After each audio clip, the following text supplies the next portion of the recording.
ಎಂತ ಗೊತ್ತಾ? Next time ನೀವು ಈ ಕೆಂಪು ಹರವೆ ಸೊಪ್ಪು ತಗೊಬಂದ್ರೆ, ಈ ತರ ಒಂದು ಕ್ವಿಕ್ ಪಲ್ಯನೋ, ಗಶಿನೋ ಅಂತ ಹೇಳ್ಬೋದು. ಇದನ್ನ ಮಾಡಿ ನೋಡಿ. ಇದು ನಾನು ಬೆಂಗಳೂರಲ್ಲಿ ಸಿಗೋ ಹರವೆ ಸೊಪ್ಪೇ ಉಪಯೋಗಿಸಿರೋದು. ಊರ್ ಬದಿದೇನಲ್ಲ. ಬಿಸಿ ಬಿಸಿ ಅನ್ನಕ್ಕೆ ಭಾರಿ ರುಚಿ ಆಯ್ತು. ಚಪಾತಿಗೂ ತುಂಬಾ ಚೆನ್ನಾಗಾಗುತ್ತೆ ಅನಿಸ್ತು ನನಗೆ. ನಾನೀಗ ಪಾತ್ರೆಯಲ್ಲಿ ಅದಕ್ಕೆ ಒಗ್ಗರಣೆಗೆ ಎಣ್ಣೆ, ಮತ್ತೆ ಮಾಮೂಲು ಸಾಸಿವೆ, ಉದ್ದಿನಬೇಳೆ, ಹಸಿಮೆಣಸು, ಇಂಗು, ಬೆಳ್ಳುಳ್ಳಿ, ಈರುಳ್ಳಿ ಒಂದ್ ಹಾಕೊಂಡು ಫಸ್ಟ್ ಫ್ರೈ ಮಾಡ್ಕೊಂಡೆ. ಹುಣಸೆ ಹಣ್ಣಿನ ರಸ ಹಾಕೋಬಹುದು. ಅದ್ರ ಬದಲು ನಾನೀಗ ಒಂದು ಟೊಮೆಟೊ ಕೊಚ್ಚಿ ಹಾಕೊಂಡಿದ್ದೆ.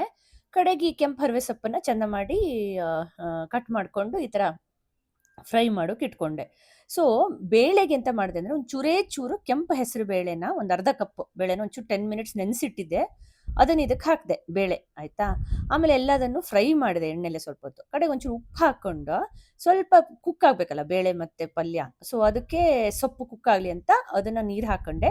ಲಾಸ್ಟಿಗೆ ತೆಂಗಿನಕಾಯಿ ತುರಿ ಹಾಕೋಬಹುದು. ನಾನು ಅದ್ರ ಬದಲು ತೆಂಗಿನ ಹಾಲು ಹಾಕೊಂಡೆ ಒಂದ್ ಸ್ವಲ್ಪ ಕಂಪು ಬರ್ಲಿ ಅಂತ. ಎಲ್ಲ ಒಂದು 12 ಮಿನಿಟ್ಸ್ ಮೀಡಿಯಂ ಫ್ಲೇಮಲ್ಲಿ ಕುಕ್ ಮಾಡಿದೆ, ಅಷ್ಟೇ.